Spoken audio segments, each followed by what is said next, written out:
আমার তো এই যে মাস শেষ, এই যে শেষ মাস চলতেছে, একটা সময় শেষ, আমার না অনেক না ভয় করতেছে, বুঝছেন? আরে বউ, টেনশন করো কে? টাকা তো আছেই, দরকার হইলে তোমারে সবচেয়ে বড় হাসপাতালে সিজার করাবো। আরে টাকা দিয়ে কি সবকিছু হয়? বাড়িতে তো কোনো বেটা মানুষ নাই, আর সবাই তো বিদেশ থাকে, আছে খালি আব্বাই।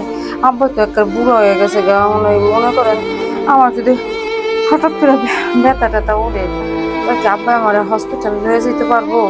আরে চিন্তা কইরো না, আমগো টাকা আছে না। আমার না খালি ডর করতেছে। আচ্ছা, আমার যদি কিছু হয়ে যায়, আপনি কি আবার বিয়ে শাদী করবেন?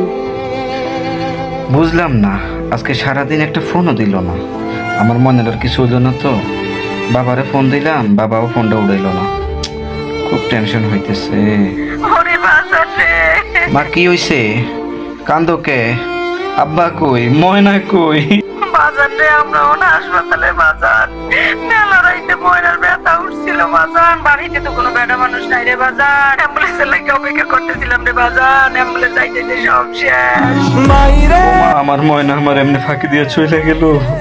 এখন আমি এত টাকা দিয়ে কি করব? ও ময়না রে, উইড়া গেছে খাঁচা ছেড়ে আমার পোষা পাখি, আমি দুঃখ কোথায় রাখি? উইড়া গেছে খাঁচা ছেড়ে আমার পোষা পাখি,